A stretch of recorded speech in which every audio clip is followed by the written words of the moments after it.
Hey guys, welcome back to my channel. If you're new here, my name is Isabel. Thank you so much for clicking on today's video. As you can tell by the title, I am going to be doing the book rec tag that is currently trending on this little corner of booktube. I've been enjoying everybody's videos and seeing what they're recommending based off the presented tags in the video, so I thought why not give my own recs? Because I've never done a rec video. Why not give my own recs on my own personal preferences? I hope you guys enjoy the books that I'm recommending or enjoy this video. So without further ado, let's just get straight into today's video. So the first tag is, what is my favorite book? Like, what is your favorite book? Now, this question for me is very difficult because I'm the type of person where I don't have a favorite anything. It really is just based off of my current mood, my current era in life, but based off of current events, my most recent faves, like books that I've just been thinking about and I look back and I'm like, wow, I would say is or are. I have multiple favorites because I just can't pick one.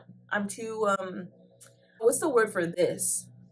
So a current book that I just finished reading that I would consider my favorite books that I've read of all time is probably Alone with You in the Ether by Olivia Blake. This book was written so well, and it just pulls a thought deep from your subconscious that you didn't even know you had and puts it onto paper. And then you wonder why you never thought of that yourself. This book was just immaculate. It made me think a lot. It was a long 200 pages because most of the time you're trying to understand, reread, and retain and soak in what you just read. You're gonna be in your pensive era. You're gonna be in your like mysterious girl in the coffee shop era. That's what you're gonna be in when you read this book. Another book that I would consider my favorite book, probably of all time, like not even just based off of my recent mood, is Daisy Jones and the Six. I mean, this book was pure chef's kiss. I feel like I've raved about it a lot on my channel, but I really love this book down to my core, like every fiber of my being. I love the dynamic between the characters. I love the interview aspect. It's written so well. My favorite by Taylor Jenkins Reid. Just overall chef's kiss.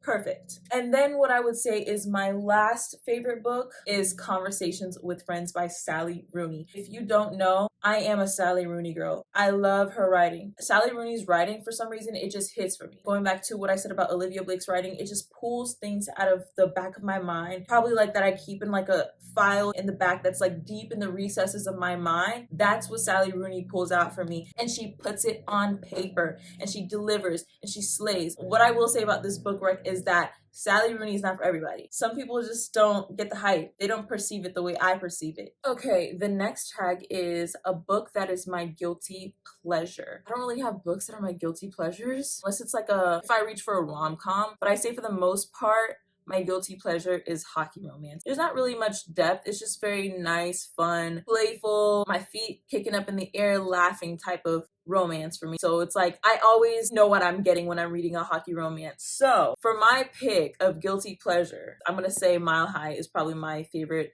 thus far. I really enjoyed this one. I loved both of the characters. I loved their banter. I loved the dynamic between them. I liked their chemistry. It was just such an enjoyable experience reading this book. I would definitely reread it when I'm like in the mood to just, giggle. The next tag is a book that everyone loved, but I didn't.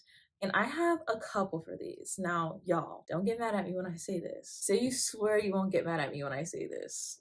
No, quite literally, say you swear. I just felt like certain elements were just unnecessary. I felt like it was too long, it's kind of boring, and it just dragged on way longer than it needed to be dragged on. I did not eat, live, breathe, and die this book like other people did. So I really don't get the hype behind this book, but hey, personal preference, personal preference. Next in the lineup for a book that everyone loved, but I didn't, is The Love Hypothesis. Like, I thought it was cute, but I don't know. I didn't get the hype. Like, it was cool, but it was nothing memorable for me. Like, honestly, as soon as I finished this book, I never thought about it again. And lastly, for my answer in this tag, for me, Binding 13 just did not eat the way y'all said it was gonna eat. Maybe I need to give this book another chance. But I am going to continue on with the series and maybe the second book will be better. I think also I did not go in the right headspace. I thought they were going to be in college.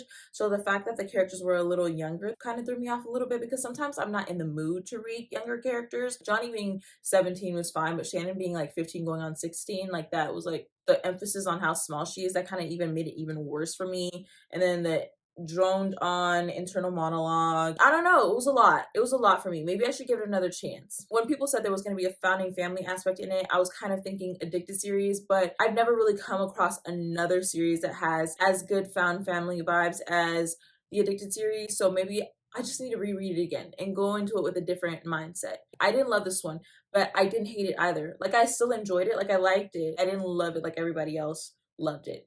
Get what I mean? Next in the book tag is a book that I read the fastest. When I love a book, I never read it in one sitting. I like to drag it out as long as possible because I don't know when the next time a book is going to make me feel like that. I'll read books I hate in one sitting just because I want to get it over with as quickly as possible. So I don't want to recommend a book that I hate. You get what I mean? I would say a book that I absolutely loved and adored. I read it in a day, but not in one sitting. You get what I mean? That book is Before We Were Strangers. It has second chance romance.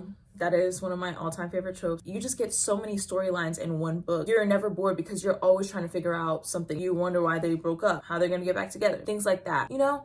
And this book kind of has like a plot twist slash mystery aspect to it as well. I'm not gonna say I fell in love with the characters, but I enjoy how the story was told and I really could feel the love. It was really well written. It's everything I love in a romance. I was totally obsessed with this book for like 2 months, so yeah, Before We Were Strangers by Renee Carlino. Now, the next tag that I see is a book that's becoming a movie or TV show, but all the books that I have are already movies or TV shows. Like I mentioned, Daisy Jones and the Six, All the Bright Places, Everything, Normal People, Conversations with Friends. Those already all came out. I don't really have a book that is going to come out. A book I wish I had my hands on is A Man Called Ove, and that's going to be made into a movie, I think. But I really want to read that book. So yeah, I'll include that. I'll put that right here.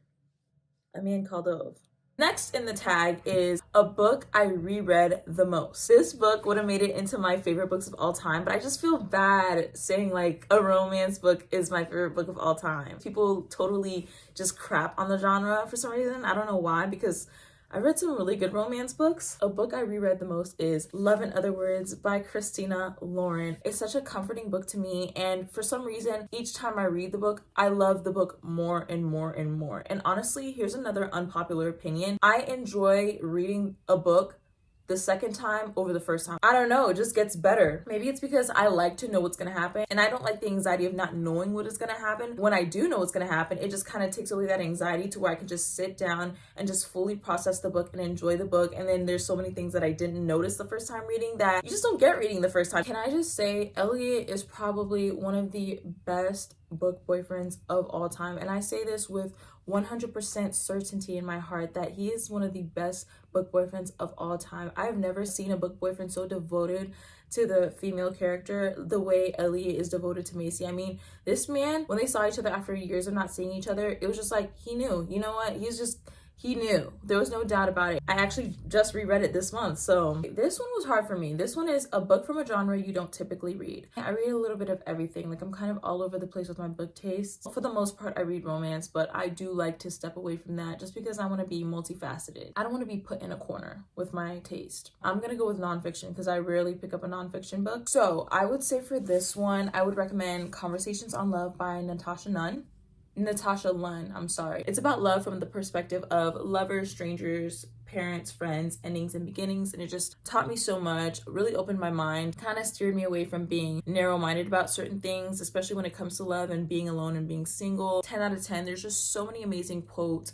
I learned so much about myself reading this book, things that I didn't even know. You can live in your own body for years and years. Like, I've been living with this body for 23 years, and it wasn't until I was probably 22 that I learned things about myself that were just hidden to me. This book definitely helped to kind of recover those things within myself, and it was just free therapy. All right, guys, for the next tag, a book that deserves all the hype it gets, and I would say for me, especially the series as a whole, 10 out of 10, A Court of Mist and Fury. I just completely devoured this book. I think she developed the story really well. So many plot twists, such a page turner, so fast paced, so informative from what we missed out on the first book. If you don't already know, I am a Riz stan. I love Feyre. She's such a strong character. Yeah, it was really good. So 10 out of 10. A book you recommend when asked to give a recommendation. Like, I don't know a lot of people who read, so I don't really find myself giving recommendations, but if I were to have somebody who reads in my life, or like have a friend or acquaintance who really reads a lot, I would recommend anything by Taylor Jenkins Reid. I would also recommend Verity. You're gonna always be on the edge of your seat, on the tip of your toes, waiting to find out what happens next. I think I would also recommend the ACOTAR series. Even if like I didn't know what your reading taste is, I just feel like that book can just steer you in the direction of fantasy. I've just heard so many people say that once they read ACOTAR, they just could not stop reading fantasy after that. So I think I would recommend those three. This one is a book that has my favorite characters. Now, I don't want to pull out the whole stack, so I'm just gonna grab the first book, but just know overall it's the series. My favorite book characters live in the Addicted series.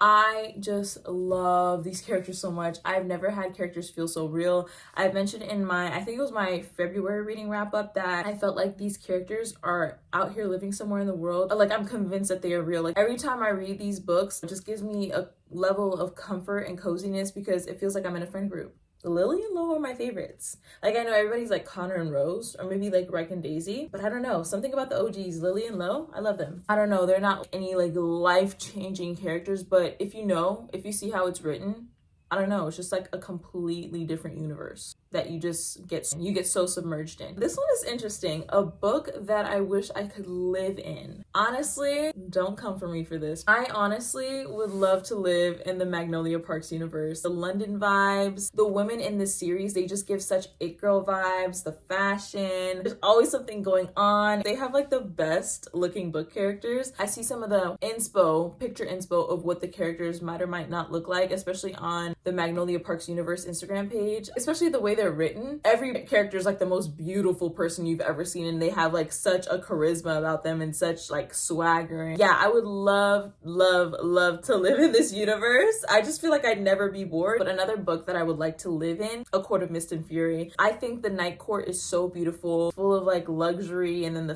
Fae and how they're so tall and strong, and I would love to have powers. I would love to live in the ACOTAR series as High Fae though. I don't want to be anything else but High Fae. A book that I thought I would hate but ended up loving. If I feel like I'm gonna hate a book, I won't pick it up. And that's the God honest truth. Most of the books that I purchase is because I'm like dying to read it. If I like had to give an answer, I would say Normal People, just because I didn't know what to expect. And then when I started reading it, I saw that it has like no quotation marks. It's written very just like straight, and I thought that would be very confusing, but it wasn't. And then I ended up actually loving that writing style and falling in love with Sally Rooney's writing. I ended up loving it, even though I did feel kind of empty at that ending, and there were certain parts I didn't really know what to take away from it, especially because Marianne was such an odd character. But I really enjoyed Normal People. Also, for this one, I was interested in reading it, but I didn't know whether I would love it or not, and it is This Simple Wow by K.E. Tucker, because it's a small town romance, but it's based in Alaska, and I really didn't know how that was gonna go. I'm not really feeling this vibe. This cover is kind of weird. I don't really like it or dig it. But then when I read it, I gave it 5 out of 5 stars. I really enjoyed it from beginning to end.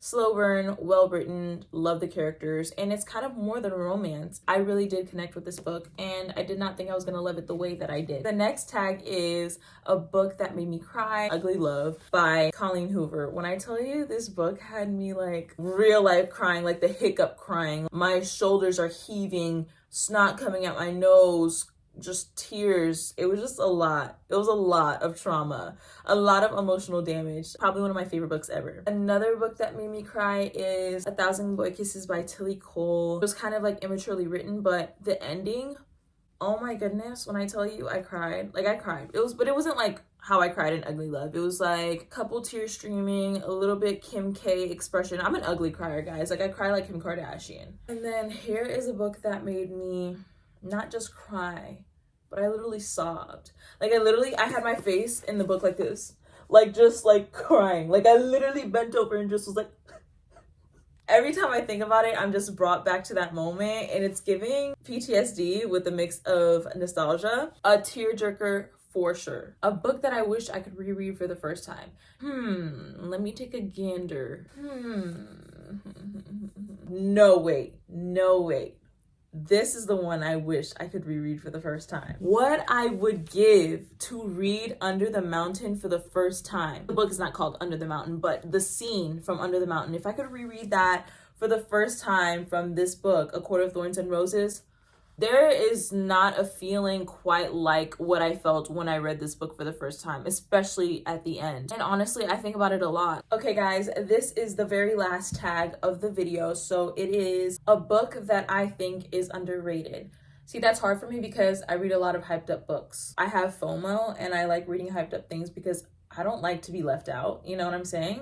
I have an extreme fear of missing out. But what I will say is there's a book that I really, really enjoyed that I don't hear hardly anybody talk. I don't hear anybody talk about this book. Ruthless Rivals by LJ Shen. It is childhood friends, not to lovers. They re-meet in life because something happened in their childhoods that I can't really disclose. And then they hate each other from there. So it's like an enemies to lovers, and it's like a true authentic enemies to lovers. I mean, the guy really does hate her because he resents her for something that happened in their childhood. I really, really enjoyed it. I thought the writing was really good. It made me want to read more by LJ Shen. All right, guys, we have made it to the end of today's video. As always, I'd love to hear your thoughts in the comment section about any of these book recs. Thank you so much for watching today's video. Make sure to like, comment, and subscribe. As always, I will see you guys in the next one. Oh, also, have you guys noticed anything new? Have you noticed anything different in today's video? Let's give the shelf the moment it deserves. Such a great addition. We love her. Let me know if you guys would like to see an in detail or in-depth bookshelf tour. I can show you every single book I own. Let me know if you'd be interested in that in the comments down below. But otherwise than that, I think that's a wrap. But yeah, guys, it is a wrap for today's video. Bye.